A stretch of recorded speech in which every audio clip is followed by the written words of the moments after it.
اللهم صل على سيدنا محمد يا رب صل وسلم دائما أبدا على حبيبك وَكَذَلِكَ جَعَلْنَاكُمْ أُمَّةً وَسَطًا، کہ ہم نے تم کو معتدل امت بنایا ہے۔ معتدل کا مطلب اعتدال والی، افراط اور تفریط سے بچنے والی، درمیانی راہ پر چلنے والی۔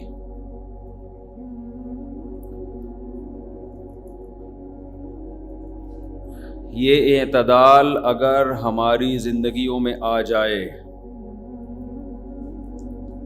تو زندگیوں میں سکون بھی پیدا ہو، فیصلے بھی درست ہوں، سیدھے راستے پہ بھی ہم چلیں۔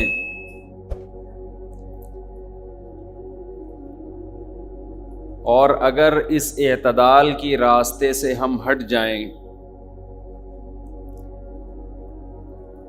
تو زندگی کا سکون بھی خراب ہوتا ہے، انسان سیدھے راستے سے بھی ہٹ جاتا ہے،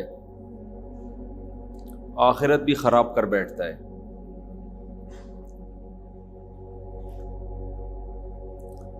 علماء کہتے ہیں اس حدیث، اس قرآن کی آیت کی تشریح میں کہ اللہ تعالیٰ نے ہمیں بہت ساری طاقتیں اور قوتیں دی ہیں، بہت سارے جذبات دیے ہیں۔ وہ طاقتیں، وہ قوتیں، وہ جذبات ہم سے کام کراتے ہیں۔ دیکھیں، گاڑی وہ پیٹرول یا ڈیزل کے بغیر نہیں چلتی۔ اس میں ڈیزل ڈالیں گے، پیٹرول ڈالیں گے تو یہ ڈیزل اور پیٹرول اس میں ایندھن کا کام کرے گا۔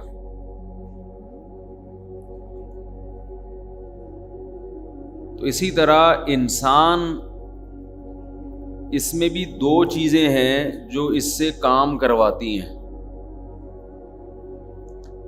ایک چیز تو یہ ہے کہ آپ کھاتے ہیں، پیتے ہیں، آپ کے جسم میں انرجی آتی ہے، طاقت اور قوت آتی ہے۔ یہ چیز انسان سے مختلف قسم کے کام کرواتی ہے۔ اس کے ساتھ ساتھ ایک اور چیز ہے آپ کے جذبات۔ آپ کو بھوک لگتی ہے، یہ ایک جذبہ ہے نا، ایک خواہش ہے۔ یہ بھوک آپ سے کیا کراتی ہے؟ آپ کو پراٹھے کی طرف لے کے جاتی ہے۔ اب آپ میں بھوک تو ہے، پراٹھے کی طرف جانے کی طاقت ہی نہیں ہے، تو بھی پراٹھا کھانے والا کام بولو نہیں ہوگا۔ طاقت ہے ہوٹل جانے کی، بھوک نہیں ہے تو بھی کام بولو نہیں ہو۔ اس کی مثال گاڑی میں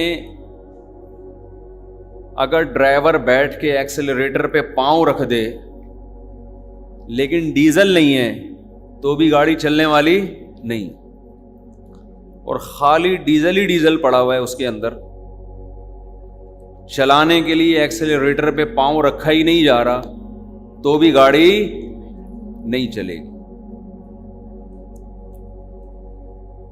ڈیزل کی مثال ہے، ڈیزل اندر کی چیز ہے اور ڈرائیور جو اس کو چلاتا ہے یہ باہر کی چیز ہے۔ تو ہم اس کو یوں تعبیر کر سکتے ہیں، یوں مثال دے سکتے ہیں کہ ڈیزل وہ جذبات ہیں، جو ڈیزائرز ہیں جو انسان کے اندر ہوتی ہیں، اور انرجی جو انسان کے باہر کی چیز ہے۔ یہ اس مثال کو الٹا بھی کر سکتے ہیں۔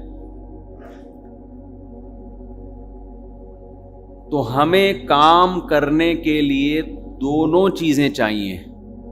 سمجھتے ہو کہ نہیں سمجھتے؟ قوم کا سب سے بڑا المیہ کیا ہے ہم سب کا؟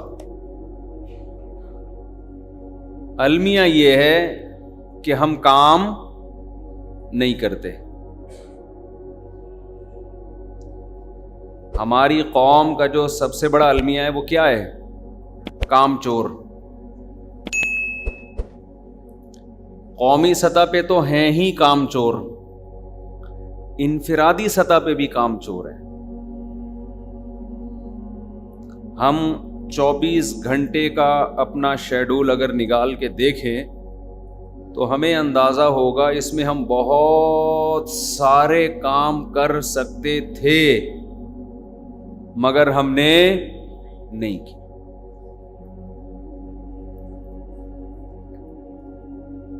تو اس میں دو چیزوں کو فوکس کریں گے تو کام آٹومیٹیکلی ہونا بولو شروع ہو جائے گا. قائد اعظم نے کیا فرمایا تھا؟ کام کام اور بس کام. میرا خیال ہے قائد اعظم کے اس ملفوظ پہ پورے پاکستان میں کہیں بھی عمل نہیں ہو رہا.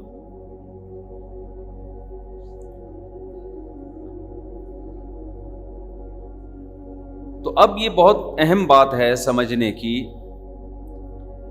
کہ دو چیزوں سے انسان کی باڈی چلتی ہے تو کام ہوگا نا. ایک آپ میں انرجی ہو، طاقت ہو، قوت ہو، صحت ہو.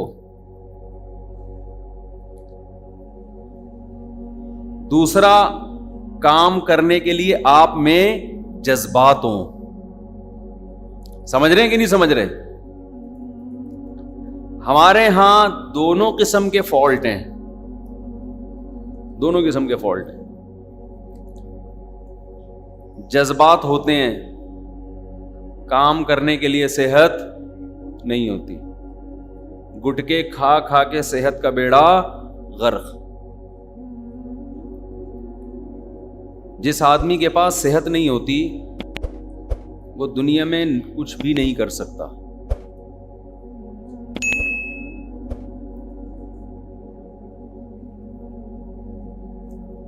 بہت سے لوگ ہیں، آتے ہیں، ملتے ہیں، ہر وقت ڈپریشن میں، ٹینشن میں، پریشانی میں، کام ہی نہیں ہو رہا. ان کا علاج ان کے جذبات کو بڑھانا نہیں ہے، ان کا علاج ہے ان کی صحت ہی اس کام کی نہیں ہے کہ وہ کچھ کام دنیا میں کر سکے. صحت کا مطلب یہ نہیں ہوتا کہ موٹا تازہ ہے. یہ میرا بھی ٹاپک نہیں ہے صحت، اس پہ تو کئی بار بیان ہو چکے ہیں. تو میں تاکہ موضوع کمپلیٹ ہو جائے تو اس لیے دونوں پہلوؤں کو میں ذرا بیان کر رہا ہوں. صحت کا مطلب یہ ہے کہ آپ کی نیند پوری ہوتی ہو، آپ میں کوئی بڑی بیماری نہ ہو، آپ تھوڑا سا چل کے تھک نہ جاتے ہوں. اگر آپ تھوڑا سا چل کے تھک گئے تو آپ کیا دنیا میں کرو گے؟ جب انسان کی صحت خراب ہوتی ہے نا تو اس کو پڑے رہنے میں زیادہ مزہ آتا ہے. اس کا دل چاہتا ہے مجھے بستر سے قیامت تک کوئی نہ اٹھائے، میں پڑا ہی رہوں یہاں، ایلفی سے چپکا دوں اپنے آپ کو بستر کے ساتھ. اس کی مثال دیکھو، جوان آدمی اچھلتا ہے، کودتا ہے، بھاگتا ہے، دوڑتا ہے. جیسے جیسے بڑھاپا آنا شروع ہوتا ہے اس کی ایکٹیویٹیز محدود ہونا شروع ہو جاتی ہیں. کیوں؟ صحت کیا ہو رہی ہے؟ خراب. تو میں آسان لفظوں میں صحت کو یوں ڈیفائن کر سکتا ہوں کہ جسم میں چستی ہو. ایک تو صحت کی تعریف ڈاکٹر کرتے ہیں نا، وہ تو ڈاکٹروں کا شعبہ ہے، میں تو اپنے حساب سے کروں گا نا. میری مراد صحت سے کیا ہے؟ آپ کی باڈی میں چستی. چربی پیدا ہو گئی ہے, کولیسٹرول بڑھا ہوا ہے, دل ہی صحیح کام نہیں کر رہا, تو چستی ہوگی کہ سستی ہوگی؟ سستی ہوگی نا. میں 2013 میں حج کے لیے گیا, 2 مہینے کا ویزا تھا, میں 2 مہینے سعودی عرب میں رہا. سمجھتے ہیں؟ کھانا پینا بھی چل رہا تھا. اچھا, ہم تھے اپنے استاذ کے ساتھ جو ہمارے پیر و مرشد بھی ہیں.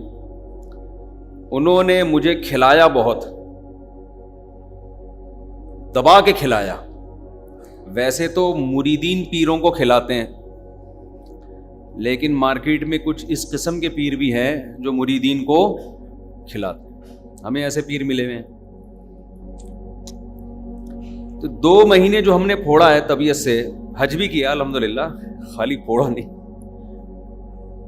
تو ہم موٹے ہو کے آ گئے. اچھا, میں 2013 سے پہلے بہت باریک تھا, دبلا نہیں بلکہ باریک. تو شکر ہے اس زمانے میں ویڈیو نہیں آئی میری, ورنہ لوگ کہتے یہ کوئی اور صاحب ہیں, یہ کوئی اور صاحب. بہت ہی باریک سا تھا.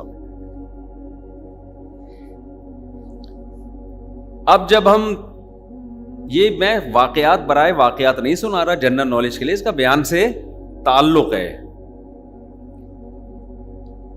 ہم جب 2 مہینے کے ویزے کے بعد طبیعت سے, اچھا ہم کیا کرتے تھے, وہاں زمزمہ ہوٹل میں جو ٹاور ہے, زمزمہ ٹاور, وہاں رہائش تھی, اس کا ناشتہ بھی بڑا VIP.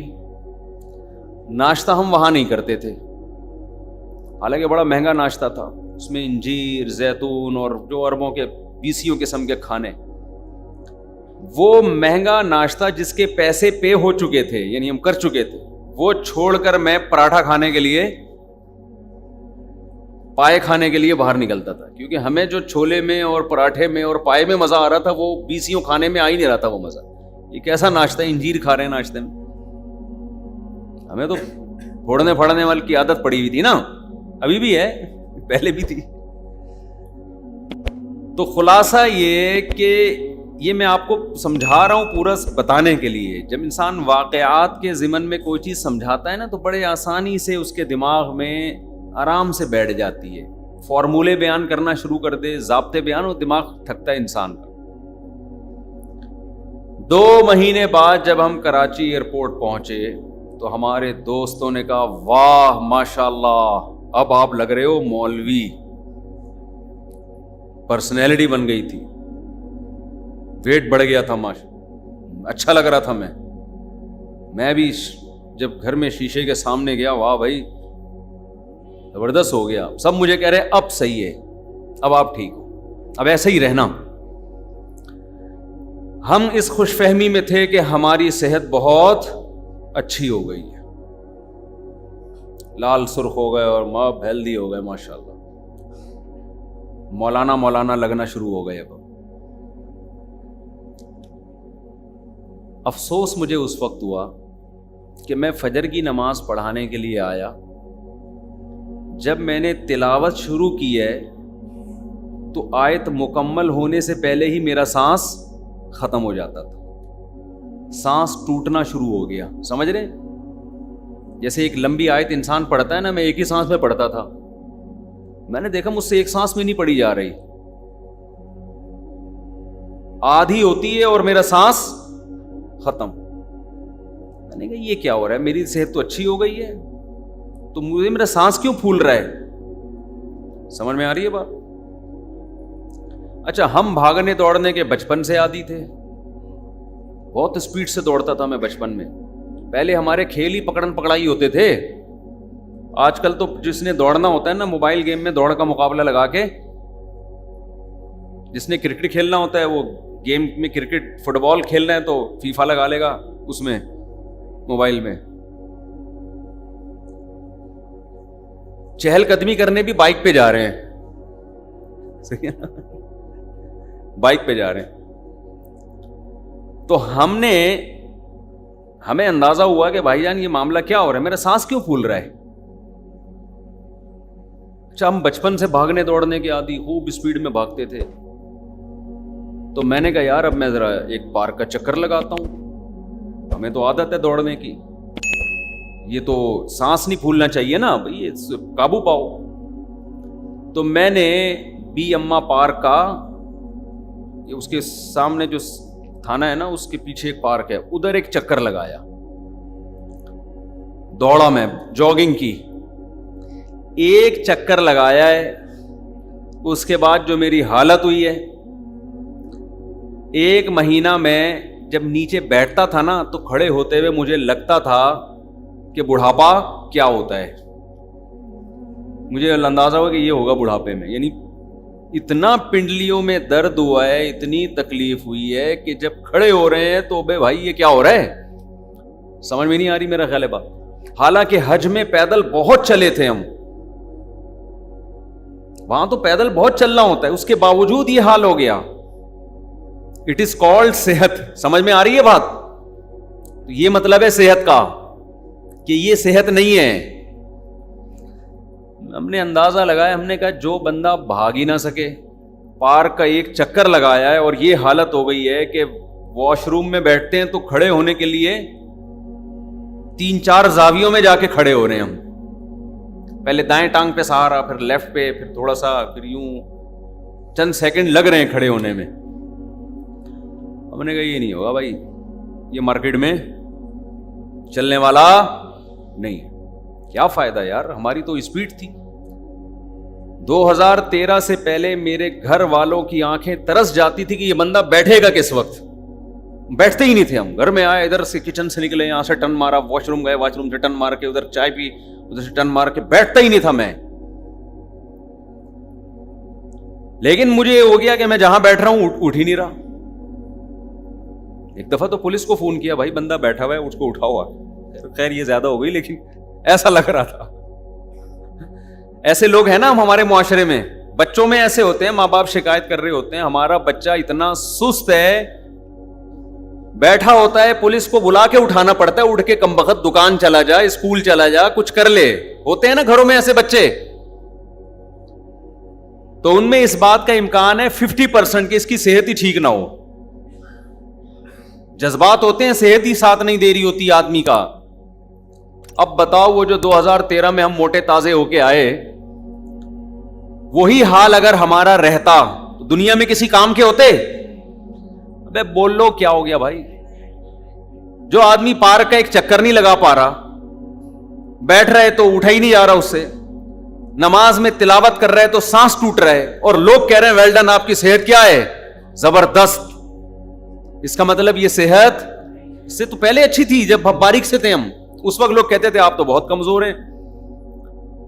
میرے پاس اپنی طاقت اور قوت کو شو کرنے کے لیے کوئی دلیل نہیں تھی. لوگ کہتے تھے آپ اتنے دبلے پتلے کمزور, سوائے اس کے کہ جذبہ دیکھو یار, شادیوں کا 4 شادیوں کا جذبہ ہے, یہ کمزور آدمی میں نہیں ہوتا. یہی دلیل تھی, اس کے علاوہ کوئی بھی نہیں. اور اس دلیل پہ دعویٰ, یہی دعویٰ تھا میرے پاس, اس دعوے پہ دلیل بھی تھی. یہ صرف دعوے نہیں, عمل بھی ہے. اس کے علاوہ میرے پاس اور کوئی ثبوت بولو نہیں تھا. اس وقت مجھے اندازہ ہوا کہ طاقتور موٹے کو بولو نہیں کہتے. پتلے جتنے زرخیز ہوتے ہیں, موٹے اتنے زرخیز نہیں ہوتے. پتلوں سے ڈرا کرو. لیکن یہ جو کراچی کے پتلے ہیں یہ میری مراد نہیں ہے. کراچی کا پتلا تو بیچارہ کسی کام کا نہیں ہوتا. وہ یہ گٹکوں کی وجہ سے پتلا ہوا ہے. ایک ہوتا ہے میٹابولزم, آپ کی باڈی کام کرتی رہتی ہے, فیٹ جلاتی رہتی ہے. اگر اس بیس پہ آپ پتلے ہیں تو سبحان اللہ, یہ جوان ہونے کی علامت. اور گٹکے کی وجہ سے جو پتلا ہے, سگریٹیں پھونک پھونک کے پتلا ہو گیا, ہر جگہ سے دھواں نکل رہا ہے, تو یہ اس کی علامت ہے. یہ صحت مند, یہ کراچی کے جو میجورٹی جو اتنے سے نظر آئیں گے نا باریک سے, تو وہ کوئی خوش نہ ہو جائیں کہ ماشاءاللہ ہم بھی 4 شادیاں کر سکتے ہیں. وہ ہمارے ایک پتلے تھے یہاں کراچی کے, بہت دبلے, میرا بیان جب سنتے جوش میں آ جاتے, میں بھی 4 کروں گا. تو میری طبیعت میں تھوڑا مزاج, میں ان سے کہتے بھائی ایکسکیوز می سر پلیز. کہتا بھائی آپ کائنڈلی ایسی باتیں کم از کم میرے سامنے, مذاق کرتا تھا, بے تکلف تھے, میرے سامنے نہ کیا کریں آپ. پھر میں نے ایک دن ان سے, بہت کہتے تھے میں تو کروں گا, میں نے کہا ٹھیک ہے, پھر گلوکوز کی 2-4 بوتلیں چڑھا لینا پہلے. شادی سے پہلے گلوکوز کی 2-4 بوتلیں، ورنہ میں نے کہا بعد میں 6 بوتلیں چڑھیں گی آپ کے اوپر. خیر وہ بے تکلف آدمی سے انسان مذاق کر سکتا ہے، ہر آدمی سے، مقصد کسی کی توہین نہیں تھی، دل لگی تھی. تو میں نے جب ایک چکر لگایا ہے تو ہم سے اٹھا نہیں، اتنا درد اور سانس بھی پھول رہا ہے. تو ہم نے کہا ایسی کی تیسی. اب کسی اناڑی کے پاس چلے جاتے ہیں نا، وہ پتہ ہے کیا کہتا ہے، وہ طاقت کی دوائیں دینا شروع کر دیتا، گھٹنوں کی طاقت کے لیے یہ کھائیے. یہی کر رہے ہیں آج کل جعلی حکیم، کہ آپ کے گھٹنوں میں چونکہ پین ہو رہا ہے، اٹھا نہیں جا رہا، پنڈلیوں کا مسئلہ ہے، پنڈلیوں کی مالش کے لیے یہ والا تیل لگائیں، اس پہ پنڈلیوں میں مالش. یہ پاگل پنا ہے. اور بھائی بھاگا اس لیے نہیں جا رہا کہ بھاگ نہیں رہے ہیں نا، تو ہم نے بھاگنا شروع کر دیا. جو کام نہیں ہو رہا وہی کام کرنا شروع کرو. شادی نہیں ہو رہی، شادی کرو. جو کام نہیں ہو رہا، معذرت کے ساتھ یہ خواتین بیان سنتی ہے یار، بہت بڑا مسئلہ ہو جاتا ہے. جو کام نہیں ہو رہا وہ کام کرو گے تو وہ کام ہونا شروع ہو جائے گا. انسان کی باڈی میں اللہ نے لچک رکھی ہے. جو لوگ کہتے ہیں ہم گناہ کے عادی ہو گئے ہیں، ہم سے گناہ چھوٹ نہیں رہا، او بھائی گناہ کر کر کے عادی ہوئے ہو تو چھوڑ کے چھوڑنے کے عادی ہو جاؤ گے. چھوڑنا شروع کر دو. پہلی دفعہ چھوڑنا مشکل، پھر مشکل، پھر مشکل، آہستہ آہستہ آسان. پھر اللہ کو بھی معاذ اللہ غلط کہہ رہے ہوتے ہیں کہ ہم سے اب چھوٹتا ہی نہیں، اللہ ہمیں اس پہ سزا دے گا. او بھائی یہ جو تو نے خود کر کر کے عادت ڈال لی ہے نا، یہ اللہ نے تیرے اوپر تھوڑی عادت مسلط کی ہے. پہلی دفعہ جب تو نے کیا اس وقت تھوڑی تجھے عادت تھی اس گناہ کی. پہلی دفعہ یہ سوچ کے انسان گناہ کرتا ہے بس ایک دفعہ کر رہا ہوں، دوبارہ نہیں کروں گا. یہ جرم کیا تھا تم نے، کیوں کیا پہلی دفعہ؟ اللہ نے تو ایک دفعہ بھی گناہ کو حلال نہیں رکھا ہے. اس امید پہ گناہ کرنا کہ بعد میں توبہ کر لوں گا، تو اللہ کے غضب کو دعوت دے رہے ہو آپ. اس کی سزا ملتی ہے کہ اب کرتا رہے. تو جو کام کر کر کے کرنے کی عادت، چھوڑ کے چھوٹنے کی عادت، جب عادت ہو جاتی ہے تو پھر اس عادت کے خلاف چلنا مشکل ہو جاتا ہے. جو پکا نمازی ہوتا ہے 1 کروڑ روپے بھی دو گے وہ نماز نہیں چھوڑے گا. 1 کروڑ روپے بھی دو گے وہ نہیں چھوڑوں گا، ایسا نہیں ہو سکتا. جو نمازی ہوتے ہیں نا، ہر جگہ ان کو پہلے نماز کی فکر، نماز کی فکر. جہاز میں بیٹھیں گے بھائی نماز کا کیا کرنا ہے، پہلے سے ایئرپورٹ پہ وضو کر کے بیٹھیں گے. جو پکے نہیں ہوتے وہ وہاں بیٹھ کے سوچ رہے ہوتے ہیں اب کیا وضو کہاں کریں ہم، پہلے کر لیتے ایئرپورٹ پہ. ایک صاحب کہنے لگے میں جہاز میں کیسے وضو کروں؟ میں نے کہا واش روم میں جا کے کرو وضو. کہہ رہے ہیں یار وہاں تو بہت مشکل ہے. وضو کبھی آسان ہوتا ہے، کبھی کیا ہوتا ہے، مشکل ہوتا ہے. تو مشکل کام کرو، نماز تھوڑی چھوڑ سکتے ہو آپ. ٹرینوں میں نمازیں چھوڑ دیتے ہیں، جہازوں میں چھوڑ دیتے ہیں نمازیں، مذاق سمجھا ہوا ہے نماز کو. تو خیر میں عرض کر رہا تھا کہ پھر ہم نے کوئی گھٹنوں کی طاقت کی، پنڈلیوں کی طاقت کی دوائیں بولو نہیں کھائیں. یہ بیوقوف لوگوں کا کام ہے. ہم نے کہا بھائی بھاگا نہیں جا رہا نا، تو اس کا حل کیا ہے؟ بھاگو، تمہاری ایسی کی تیسی. اس کے بعد ہم بھاگے. پنڈلیوں میں درد کم ہونے کے بجائے بڑھ گیا، پھر اور بھاگے، پھر بھاگے. اب اللہ کا شکر ہے کیا کرنے ہیں، طبیعت سے بھاگ رہے. اب کبھی آ جاؤ پارک میں مقابلہ کرو، کبھی آ جاؤ انشاءاللہ. بڑی بات نہیں ہے، ہم بھی منگول ہیں، صحیح ہے نا. وہ سنا ہے منگول والا واقعہ؟ آپ لوگ کو پتہ ہی نہیں دنیا میں ہو کیا رہا ہے یار. او بھائی ابھی ایک منگول بھی ایک آئے ہیں مارکیٹ میں، چلیں چھوڑیں. تو آپ لوگ کو پتہ ہی نہیں دنیا میں ہو کیا رہا ہے. افسوس کی بات ہے یار، اب تو منگول آ گئے ہیں بھائی مارکیٹ میں.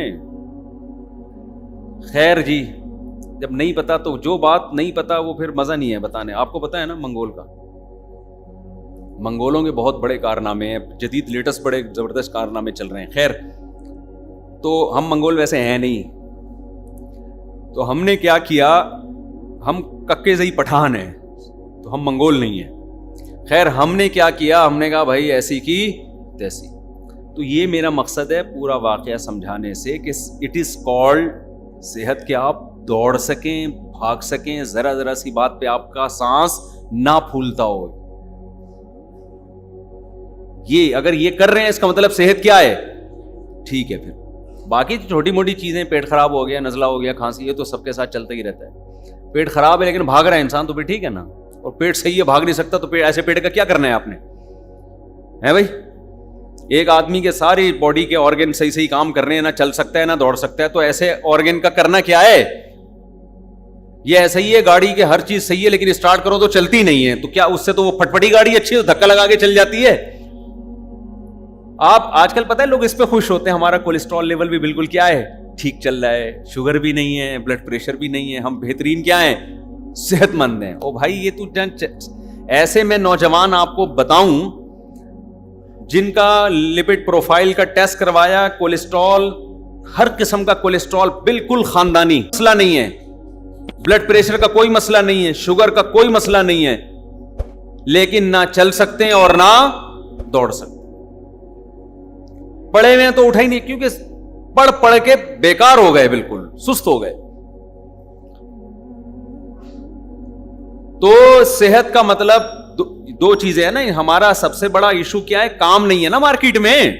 تو کام کے لیے سب سے پہلے کیا چاہیے, صحت. جو چلتے پھرتے بھاگتے دوڑتے آدمی کی صحت فٹ فاٹ رہتی ہے, اس کو ہر کام میں مزہ آتا ہے. حضرت حکیم اختر صاحب رحمہ اللہ تعالیٰ ایک بڑا پیارا شعر سنایا کرتے تھے, وہ اسی سے متعلق زبردست شعر ہے وہ. دل گلستاں تھا تو ہر شے سے ٹپکتی تھی بہار, دل بیاباں ہو گیا عالم بیاباں ہو گیا. کیا مطلب؟ دل میں جب خوشی ہوتی ہے تو صحرا میں بھی انسان کو گلستان کے اور گارڈن کے مزے آ رہے ہوتے ہیں. اس کو تفریح کے لیے باغ میں جانے کی ضرورت نہیں رہتی. جب دل سیٹ ہوتا ہے, فٹ فاٹ ہوتا ہے, اور جب دل ہی بیاباں ہو جائے تو باغات میں بھی انسان کو ویرانہ محسوس ہوتا ہے, باغات میں بھی مزہ نہیں آتا, آبشاروں میں بھی اس کو لطف نہیں آتا. یہ اصل میں تو ہے اللہ کی محبت کے بارے میں, کہ جب اللہ کی محبت کے چشمے دل میں ہوتے ہیں, لیکن شعر تو کہیں بھی فٹ کیا جا سکتا ہے نا. تو میں نوجوانوں سے کہتا ہوں, اللہ کا واسطہ اپنی ایکٹیویٹیز, دین پہ چلنے کے لیے بھی یہ ضروری ہے. دیکھو سست آدمی دین پہ اللہ کی قسم نہیں چل سکتا, یہ بہت بڑی بھول ہے. ہمارے ہاں نیک اس کو سمجھا جاتا ہے جو دنیا کا سب سے بڑا پوستی ہو. حضرت جی ہیں, اٹھا ہی نہیں جاتا حضرت سے, اتنے نیک ہیں, چلا ہی نہیں جاتا حضرت سے. اس کو لوگ پیر کس کو سمجھتے ہیں؟ ایسے پیر میرے علم میں ہیں, میں آپ کو بتاؤں, لیکن وہ پھر دشمنی والی بات ہو جائے گی. وہ بیٹھے ہوئے ہیں کئی سالوں سے, میں نے ان کو کبھی چلتے ہوئے ہیں, یعنی میں بتاؤں گا دشمنی والی بات ہو جائے گی. کئی سالوں سے بیٹھے ہوئے ہیں, شاید ان کے گھر والوں نے واش روم جاتے ہوئے ان کو کبھی دیکھا ہو, لیکن ہم نے نہیں کبھی دیکھا کہ وہ کہیں گلی میں چل رہے ہوں, کہیں ادھر ادھر بیٹھے نا. لیکن لوگ ان سے دم کرواتے ہیں, ان سے جھاڑ پھونک کرواتے ہیں. حضرت ہمارے کیا ہیں, پہنچے ہوئے بہت بڑے بزرگ ہیں, مجھ سے کوئی دم کرانے نہیں آتا. ویسے تو میں کوئی بہت نیک ہوں بھی نہیں, اللہ نے ستاری کا معاملہ کیا ہوا ہے, لیکن جو ہماری ایکٹیویٹیز ہیں ان کو دیکھ کے تو ویسے ہی کوئی رشتے کے لیے آتے ہیں, لوگ کی شادی وادی کراتے ہیں. اب تو پھر بھی میں تھوڑا سا بیٹھ گیا ہوں, پہلے جب میں امام تھا نا ان کو تو میں سمجھ میں ہی نہیں آ رہا تھا. اب تو یہ ہماری کمیٹی کو اللہ جزائے خیر دے, انہوں نے میرے جیسا آدمی یہاں برداشت کیا ہوا ہے. ورنہ تو پہلے جہاں میں امامت کرتا تو کہتے یہ بندہ ہماری کھوپڑی سے آؤٹ ہے, یہ کیا کر رہا ہے, یہ کبھی ادھر جا رہا ہے, کبھی ادھر جا رہا ہے, کبھی ادھر بیٹھ کے ٹک کے بیٹھتا ہی نہیں ہے. لوگوں کو امام چاہیے ایسا ایلفی سے چپکا ہوا ہو زمین پہ نا, ایسا امام چاہیے لوگوں کو. ہم صحابہ کرتے بہت ہیں, میں بھی باتیں کر رہا ہوں, پورا عمل میرا بھی نہیں ہے, اللہ مجھے بھی عمل کی توفیق دے. صحابہ میں سلمہ ابن اکوع رضی اللہ تعالی عنہ گھوڑے سے تیز دوڑا کرتے تھے, گھوڑے سے تیز. بتاؤ بزرگ تھے یا نہیں تھے؟ ہے بھائی, تلواروں سے جنگ کرنے والے لوگ معاذ اللہ سست ہو سکتے ہیں؟ قوم کا بہت بڑا المیہ ہے سستی. سست آدمی نہ ملک کا، نہ قوم کا، نہ گھر بار کا، نہ بیوی بچوں کا، نہ اپنا. وہ سوسائٹی پہ، قوم پہ ایک بہت بڑا بوجھ ہے. ہمارے والد صاحب کی اللہ مغفرت فرمائے، گھر میں کوئی سستی دکھاتا تھا تو ان کو بہت غصہ آتا تھا، کیونکہ وہ تو فوج میں تھے نا. فوجی لوگ ریٹائرمنٹ کے بعد بھی بڑے فٹ فاٹ ہوتے ہیں. ہم نے اپنے والد صاحب کو 63 سال کی عمر میں بھی تہجد کے وقت تہجد پڑھتے ہوئے بھی دیکھا اور ایکسرسائز کرتے ہوئے بھی دیکھا. چاہے وہ تھوڑی سی کرتے تھے لیکن کرتے ضرور تھے. تو گھر میں کوئی سست ہو. ایک سست کا واقعہ میں نے سنایا تھا نا، چترول لگے تھے، سیٹ ہو گیا تھا. وہ دکان کا نہیں واقعہ، وہ میں دوبارہ ریپیٹ نہیں کروں گا، پرانے لوگ پھر بور ہو جاتے ہیں. اب ریپیٹ کر دیتا ہوں جلدی جلدی. وہ ہم مدرسے میں پڑھتے تھے، ہمارے سامنے ایک بیکری تھی، جلدی جلدی فارورڈ کر کے سنا رہا ہوں اسپیڈ بڑھا کے. وہ بیکری تھی، وہ بڑے اسپیڈ سے کام کرتے تھے. تو انہوں نے پنجاب سے اپنا ایک بھائی لے کر آئے، وہ ہلتا ہی نہیں تھا، کام ہی نہیں کر رہا تھا. تو میں نے کہا یہ کیسے چلے گا. بہرحال ایک دن میں دیکھا تو فٹ فاٹ ایک دم، وہ بھی باہر خانی ایک دم فوراً باہر خانی، بھائی کیک رس چاہیے فوراً کیک رس. تو پتہ چلا کہ کمرہ بند کر کے طبیعت سے دھویا ہے اس کو. اس کے بعد ایک دم کیا ہو گیا، سیٹ ہو گیا. تو گھر میں کوئی سست ہو، والدین طبیعت سے ایک دفعہ دھو دیں اس کو بچپن میں ہی. بہت چھوٹے بچے کو تو نہیں، ذرا سمجھدار ہو جائے تو طبیعت سے دھونا اس کا بہترین علاج ہے. ہمارے بیان سے وہ موٹیویشن نہیں ملے گی جو دھلنے سے ملے گی. ایسا دھوئیں جب لگے کہ تیزاب سے نہا کے آیا، یہ اتنا صاف ہو جائے. بچپن کی جو مار ہے نا ماں باپ کی، بڑوں کی، یہ ایسے ہے جیسے کھیتی کے لیے پانی. ہم بچپن میں سنا کرتے تھے. آج کل تو ماں باپ کے خلاف بچوں کو باغی بنایا جا رہا ہے. باپ ڈانٹ دے تو بچے کی جناب دماغی آؤٹ ہو جاتا ہے تکبر سے کہ مجھے بولا کیوں، میری سیلف ریسپیکٹ. باپ کے سامنے تیری کیا سیلف ریسپیکٹ ہے یار. ہاں باپ کو بھی چاہیے کہ خیال کرے، ہر وقت جگہ اس کو برائیاں نہ کرے، اور اس کے اپنے حقوق ہیں، لیکن اولاد کو بہرحال یہی سوچنا چاہیے کہ باپ کے سامنے ہماری کوئی عزت نہیں ہے. باپ کو ویسے خود سے خیال کرنا چاہیے.